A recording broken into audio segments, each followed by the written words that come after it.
Hello दोस्तों, welcome to the Basu classes. आज हम लोग पढ़ेंगे जीव जंतु और पशु पक्षी से रिलेटेड क्वेश्चन के बारे में, जो हमारे सीटेट के एग्ज़ाम के लिए बहुत ही ज़रूरी हैं। देखते हैं, एक बार क्विक रिवीजन करते हैं हम लोग। सलाद जो होता है वह कितने घंटे सोता है? तो दोस्तों, यह भालू जैसा दिखने वाला जानवर है जो पेड़ से उल्टा लटक कर लगभग 17 घंटे सोता तथा अपने 40 साल के जीवन में कुल 8 पेड़ों पर ही घूम पाता है। दोस्तों, बात की जाए एक वयस्क हाथी दिन में कितने पत्ते खाता है? दोस्तों, एक वयस्क जो हाथी है दिन में लगभग 100 पत्ते खा लेता है। दोस्तों, बात की जाए हाथी का बच्चा 3 महीने के बच्चे का वजन कुल कितना होता है? दोस्तों, ये बार बार रिपीटेड क्वेश्चन है, इसे आप नोट डाउन कर लीजिएगा। 3 महीने के बच्चे का वजन जो होता है लगभग 100 किलो 200 किलो के आसपास हो जाता है। दोस्तों, बाघ अंधेरे में हमसे कितने गुना बेहतर देख सकता है? दोस्तों, जो बाघ जो है हमसे अंधेरे में 6 गुना बेहतर देख सकता है। दोस्तों, बाघ की दहाड़ कितने दूर तक सुनी जा सकती है? तो दोस्तों, बाघ की जो दहाड़ है वह 3 किलोमीटर दूर तक सुनी जा सकती है।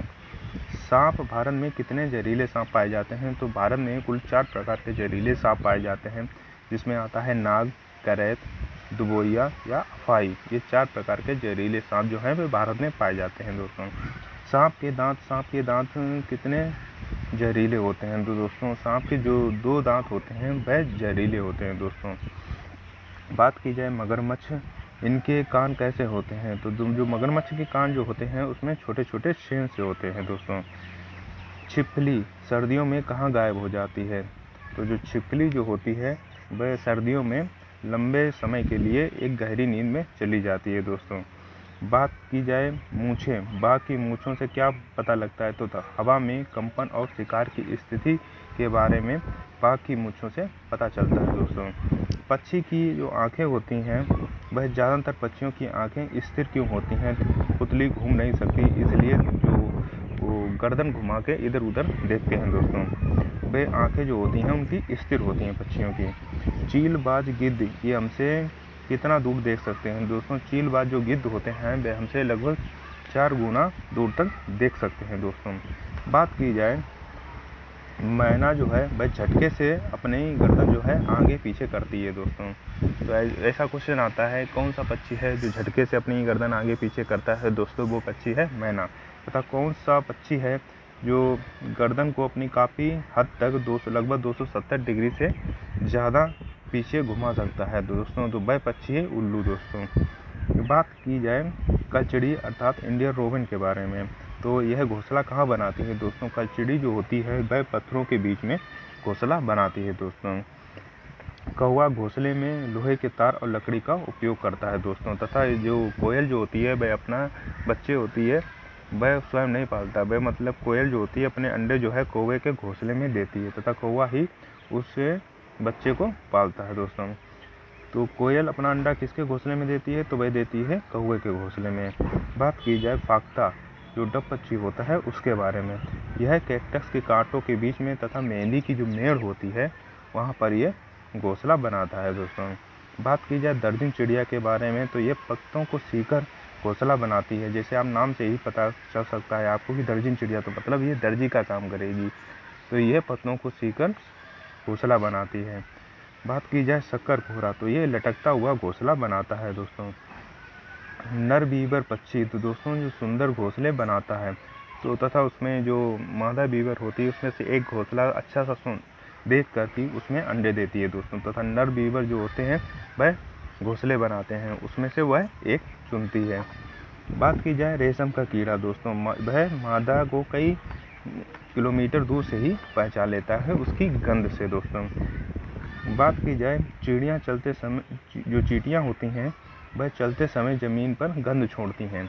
जब चींटियाँ चलती हैं तो आपने देखा होगा कतार के रूप में चलती हैं, क्योंकि वह गंध छोड़ती रहती हैं, जिससे और भी चींटियाँ जो होती हैं उनके पीछे चलती हैं। दोस्तों, बात की जाए कुत्ते अपने इलाके को पेशाब की गंध से पहचानते हैं। आपने कुत्ते की आदत देखी होगी, वह जहाँ कहीं जाएगा तो वह जगह जगह पे पेशाब करता रहता है, तो वह ये दर्शाना चाहता है कि ये मेरा इलाका है। दोस्तों, मच्छर जो होता है वह शरीर की गर्मी और तलवों की गंध से जो होता है वह हम लोगों को ढूंढ लेता है। दोस्तों, बात की जाए पेड़ पौधों और कृषि से रिलेटेड क्वेश्चन की, रेगिस्तानी ओक कहाँ पाया जाता है? दोस्तों, रेगिस्तानी जो ओक जो है वह ऑस्ट्रेलिया में पाया जाता है। दोस्तों, नेपथेंस जो घटपर्णी पौधा होता है भारत में कहाँ पाया जाता है? तो दोस्तों ये है मेघालय राज्य में पाया जाता है दोस्तों। बात की जाए खेजड़ी, तो खेजड़ी की जो पेड़ होता है वह किस राज्य का राजकीय वृक्ष है? दोस्तों खेजड़ी का जो पेड़ होता है, इसे पेड़ में लकड़ी में कीड़ा नहीं लगता तथा इसकी जो फलियां जो होती हैं वह सब्जी बनाने के काम में आती हैं तथा इसकी जो छाल है वह दवा के काम में आती है। यह राजस्थान का राजकीय वृक्ष है दोस्तों। अमृता देवी बिश्नोई खेजड़ी पेड़ों को बचाने के लिए इन्होंने बलिदान दिया था दोस्तों। बात की जाए बरगद, तो बरगद जो है इसकी लटकती हुई शाखाएं असल में क्या है? तो वह है इसकी जड़ें दोस्तों। ये पेड़ को सहारा देने के लिए लटकती रहती हैं दोस्तों। क्रोटोन क्या है? तो पौधा जब संकेत देता है कि मिट्टी सूख गई है तब जब पत्ते मुरझाने लगें। तो क्रोटोन एक ऐसा पौधा है जैसे आप फसल करते हैं तो उसे किनारे पे लगा दीजिए, तो जब उसकी पत्तियां मुरझाने लगें तो समझ लीजिए ज़मीन में नमी की मात्रा कम हो गई है। झूम खेती क्या है? तो दोस्तों झूम खेती जो है मुख्य रूप से कहाँ होती है? तो ये मिजोरम उत्तर पूर्व जो भारत है उस वहाँ पर झूम खेती होती है दोस्तों। मिजोरम की मुख्य फसल क्या है? दोस्तों मिजोरम की जो मुख्य फसल है वह है दोस्तों चावल। टीबी की दवा किस पेड़ से बनाई जाती है? तो टीबी की दवा जो है वह सिनकोना की छाल अर्थात कुनेन से बनाई जाती है दोस्तों।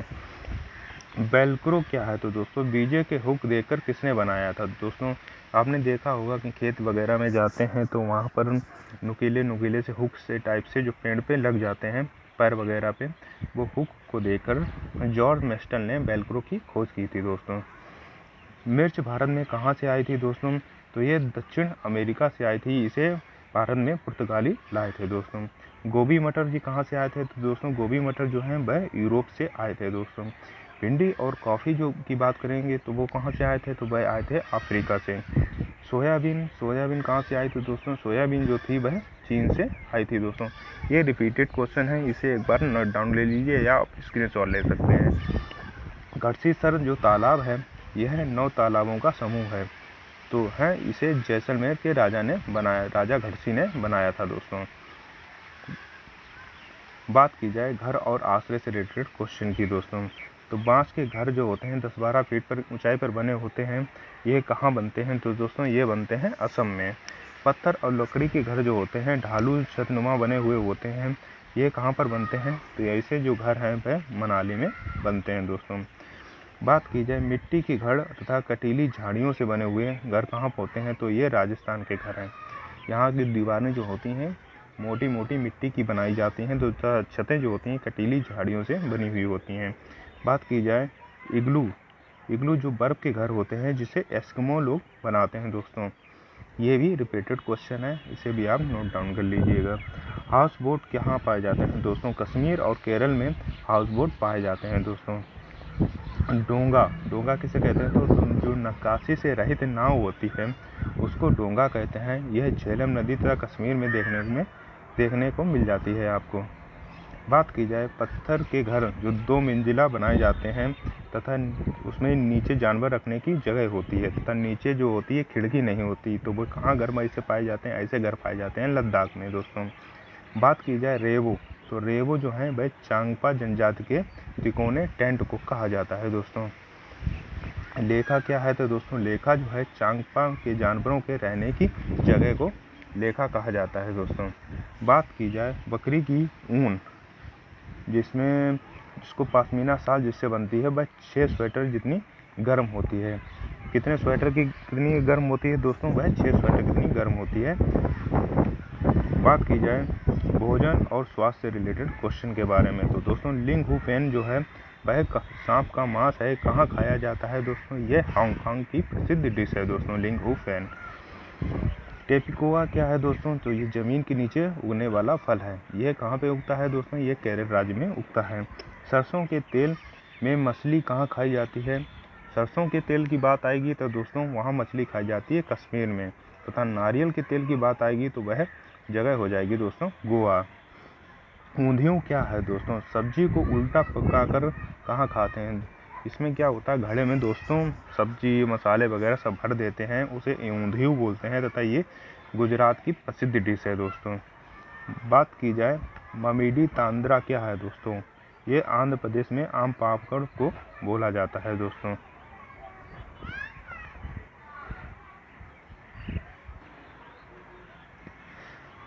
तो ममीनी तांद्रा जो है वह आम पापड़ को बोलते हैं आंध्र प्रदेश में दोस्तों। बात की जाए एनीमिया, तो एनीमिया जो होता है वह किसकी कमी से होता है? तो दोस्तों एनीमिया जो है वह आयरन तथा लोहे की कमी से हो जाता है दोस्तों। बात की जाए आयरन के जो मुख्य स्रोत कौन कौन से हैं? तो वह हैं गुड़, आंवला तथा हरी पत्तेदार सब्जियां। ये आयरन के मुख्य स्रोत हैं दोस्तों। बात की जाए तो मलेरिया जो है वह किससे फैलता है? दोस्तों मलेरिया जो है वह मादा एनाफ्रीज मच्छर से फैलता है दोस्तों। तो डेंगू किस मच्छर से फैलता है, ये आप हमें कमेंट में बताइएगा। रोनाल्ड रॉस ने किसकी खोज की थी? तो दोस्तों उन्होंने मलेरिया की खोज की थी तथा इसके लिए उनको नोबेल पुरस्कार मिला था दोस्तों।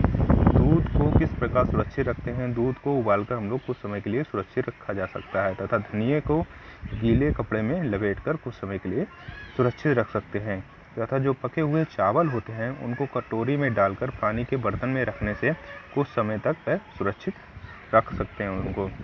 बात की जाए प्याज को, तो प्याज तथा लहसुन को नमी से बचाकर खुले हुए स्थान में रखने से वह कुछ समय तक सुरक्षित उनको रखा जा सकता है। बात की जाए मधुबनी पेंटिंग के बारे में, तो मधुबनी जो पेंटिंग है वह बिहार राज्य में होती है। मधुबनी नामक जिला है तथा ये चावल का घोल तथा प्राकृतिक जो रंग होते हैं उनसे बनाई जाती है। बात की जाए स्थान, भाषा और संस्कृत से रिलेटेड क्वेश्चन के बारे में, कुडुक क्या है? तो दोस्तों कुडुक जो है वह झारखंड की भाषा है दोस्तों।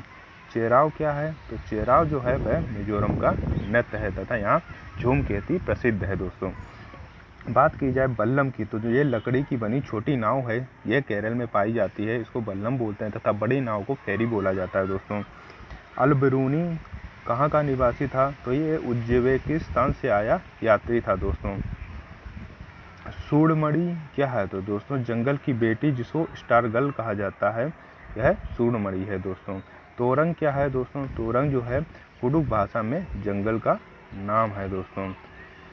कर्णम मल्लेश्वरी कौन है? तो दोस्तों कर्णम मल्लेश्वरी जो है वह वेट लिफ्टर हैं और यह है आंध्र प्रदेश की रहने वाली दोस्तों। इन्होंने कितने अंतर्राष्ट्रीय मेडल जीते हैं ये आप हमें कमेंट में बताइएगा दोस्तों। बात की जाए ये वेट लिफ्टर है दोस्तों। अबू धाबी क्या है? तो अबू धाबी जो है वहाँ की मुद्रा का नाम है दोस्तों दिरहम तथा यहाँ के जो खजूर हैं वह बहुत फेमस हैं दोस्तों। खजूर के पेड़ कहाँ ज़्यादा मिलते हैं? तो दोस्तों रेगिस्तानी इलाकों में जो है खजूर के पेड़ ज़्यादा मिलते हैं तथा मुख्य रूप से अबू धाबी के जो खजूर के पेड़ हैं वह फेमस हैं दोस्तों।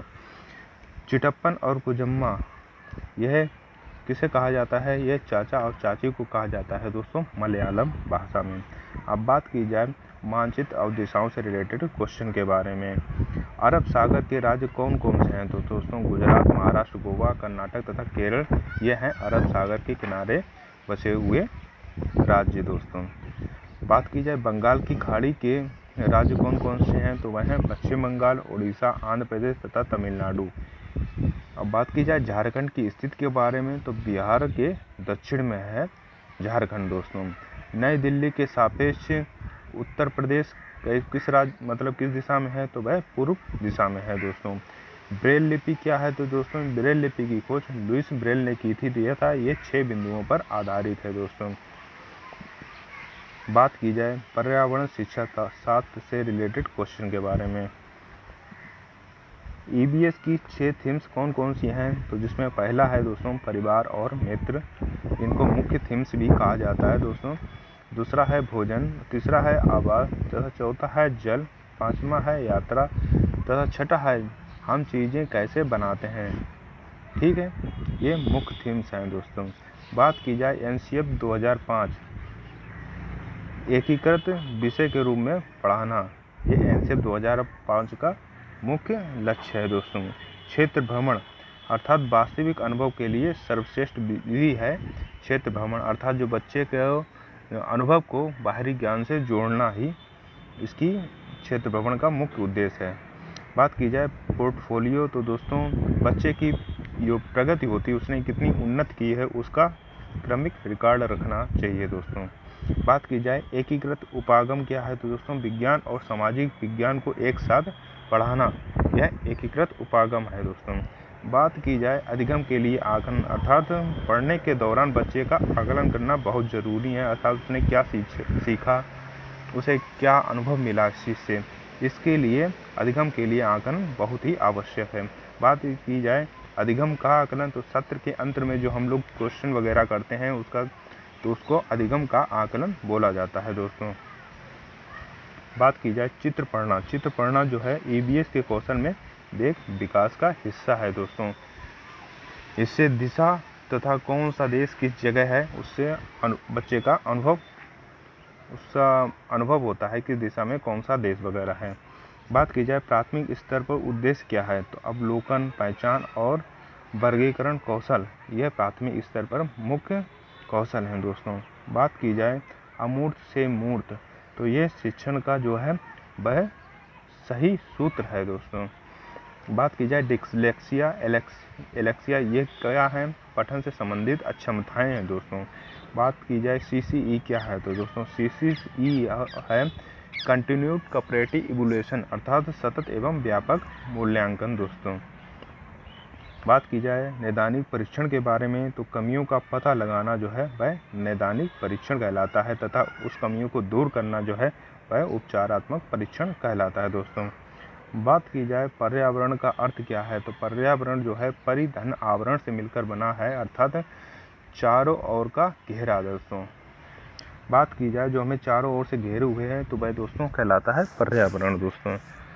खोजपूर्ण प्रश्न, अर्थात बच्चे की सोच को बढ़ावा देने के लिए खोजपूर्ण प्रश्न जो है शिक्षक को हमेशा करते रहना चाहिए दोस्तों। बात की जाए सहकारी अधिगम के बारे में, तो सहकारी अधिगम जो होता है समूह में सीखने को प्रेरित करता है दोस्तों।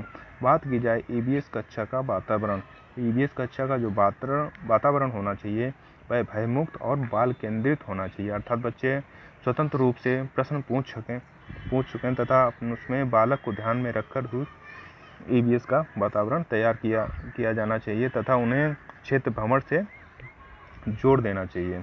संसाधन के रूप में समुदाय क्या है, तो बुजुर्गों या किसानों से सीखना जो है वह संसाधन है EVS की रूपरेखा में, कि मतलब जो बच्चे को नहीं आता है वह हम लोग बुजुर्गों या किसानों से उनसे परामर्श कर या बातचीत करवा कर वह उनके संसाधन के रूप में उन्हें देख सकते हैं। बात की जाए वैश्विक से स्थानिक, अर्थात यह सूत्र गलत है दोस्तों, सही है स्थानिक से वैश्विक दोस्तों। हम लोग स्थान से लेकर वैश्विक तक का बता सकते हैं बालक को। अगर आपको ये वीडियो पसंद आए तो दोस्तों वीडियो को लाइक करें, चैनल को सब्सक्राइब करें, अपने दोस्तों को भी शेयर करें। धन्यवाद।